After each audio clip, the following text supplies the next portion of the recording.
Ketika Biden dilantik 20 Januari kemarin, waktu Amerika, dia mengangkat kepala Secret Service baru keturunan Chinese atau di Amerika disebut ABC, American Born Chinese, yang ternyata menambah kejelasan hubungan Joe Biden dengan Tiongkok. Lama hubungan akrab antara Joe Biden dengan Tiongkok tersebut manis terbina. Bahkan Tiongkok memberikan sebuah kota di Beijing khusus untuknya, For Biden City. Sesekali kita buka informasi dengan joke ya, namanya juga Sontoloyo. Jangan serius-serius. Kusut itu alis muntar ya. Oke, jadi ada For Biden City, Forbidden City maksudnya. Kita lanjut. Seperti topik kemarin yang masih mengangkat kerangka kedaulatan digital. Penting ini mengangkat kedaulatan digital karena digital ini sebentar lagi akan mengontrol dunia, terutama tahun 2024, di mana digital politik yang bermain. Jadi yang menguasai digital di tahun 2024 dia menjadi penguasa. Dalam banyak video dan tulisan, kencang sekali Bosman ini meminta Kominfo dan pejabat sejenis untuk lebih peduli pada karya anak bangsa. Karena sejauh ini kebijakan-kebijakan dalam tahunan berjalan seakan tidak peduli dengan dunia media, dunia IT,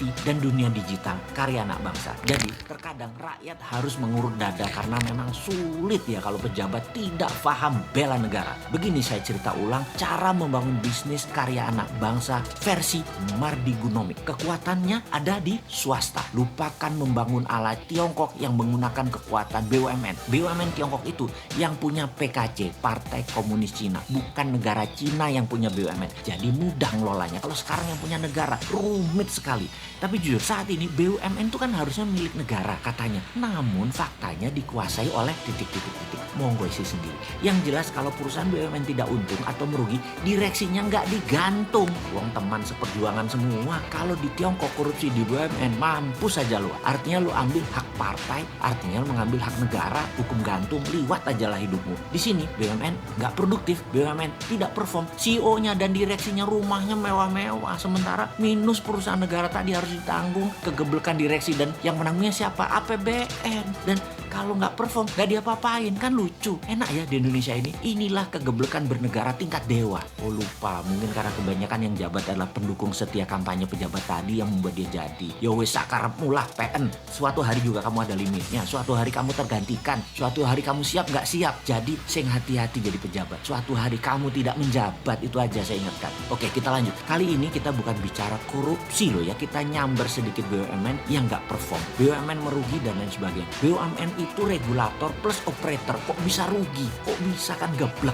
Makanya kalau lu di swasta sudah ditolol-tololin sama pemegang saham, sudah dipecat dan dipermalukan. Kalau di BUMN dimaki-maki rakyat, dibilang rakyatnya anti pemerintah. Enak bener jadi pejabat, dilindungi buzzer penggiring opini. Ya wis, bahagialah hidupmu sekarang. Mau bukti lagi kalau BUMN banyak yang rugi? Banyaklah di media mainstream. Lalu cek di Wikipedia apa saja bisnis mereka. Lalu lihat daftar nama direksinya dan lihat juga apa yang mereka kerjakan di BUMN tersebut. Tidak ada, hanya sapi perah buat mengumpulkan kekayaan pribadi dan kelompoknya. Jangan-jangan kelompoknya yang menggunakan fasilitas negara. Kalimat terakhir saya ini asli provokator. Maaf ya, saya berbicara berdasarkan kekesalan pribadi atas kinerja banyaknya BUMN yang merugi. Sekali lagi, sempatkan cek di mbah Google, di Wikipedia perusahaan tadi plus anak cucunya BUMN yang induk itu hanya jadi pemeras susu negara untuk kepentingan sekelompok. Percaya saya. Ya itu aja ya. Oke, satu lagi. Bagi kaum emak-emak yang suaminya, ini sekedar mengingat bagi kaum emak-emak, kaum tante-tante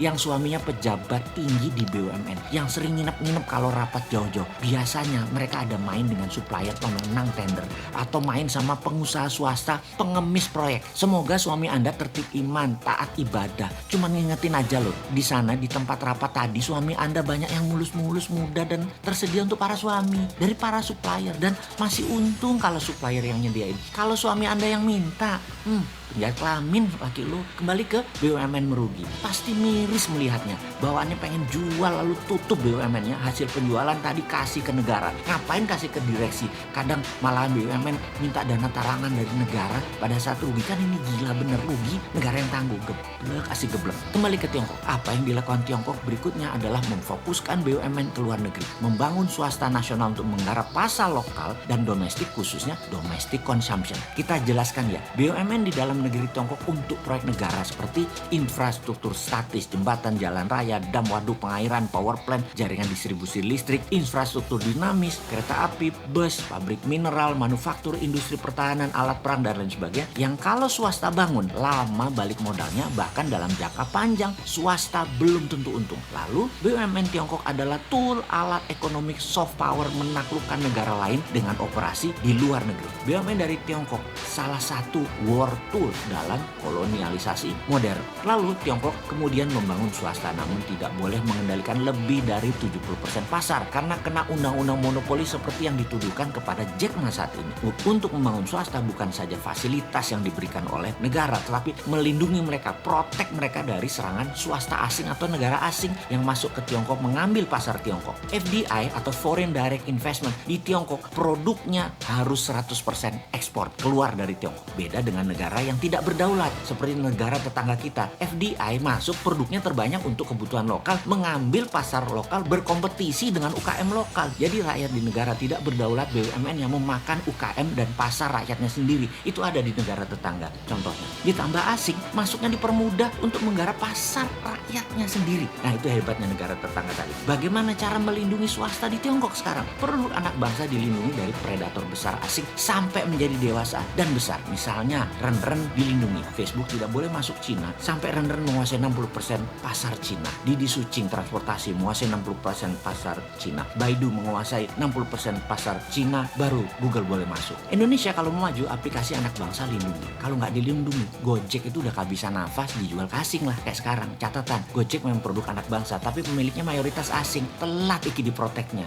Kembali lagi, Traveloka, coba dulu Traveloka diprotek. Jadi Booking.com, Agoda masuk nggak bisa. Pasti Traveloka jadi raja dan milik lokal, tidak perlu uang asing untuk bertahan. Sekarang udah telat lagi, udah dibeli asing. Padahal beberapa tahun yang lalu sudah diingatkan kencang dan langsung. Tapi karena pejabatnya orang nyandap, nggak paham apa itu proteksi. Sekarang perang dagang Tiongkok Amerika sedang berkurang sedikit karena masing-masing sedang sibuk perang melawan COVID, lawan globalis. Indonesia saat ini harus ngambil kesempatan. Anak bangsa buat fintechnya sendiri, buat Google-nya sendiri, buat WeChat-nya sendiri. Pastikan semua ini diprotek negara. Itu aja intinya. Pertanyaannya, berani nggak 1 tahun ke depan anak-anak buat itu bisa cepet sampai akhir tahun 2021. Indonesia bisa menyiapkan semua itu sehingga ketika perang Amerika Tiongkok versi 2 berlanjut di tahun 2022-23, Indonesia tidak bergantung pada dua negara itu lagi. Bayangkan kalau Amerika nanti di bawah Biden, perangnya pakai intelligent operation demi Amerika kendalikan dunia lalu mematikan sosmed, internet, satelit, strategi ini namanya battle space, penaklukan ruang udara. Apa yang terjadi? Indonesia tetap bisa dagang, tetap connect. Jadi walaupun itu terjadi penaklukan ruang udara, Indonesia tetap bisa connect.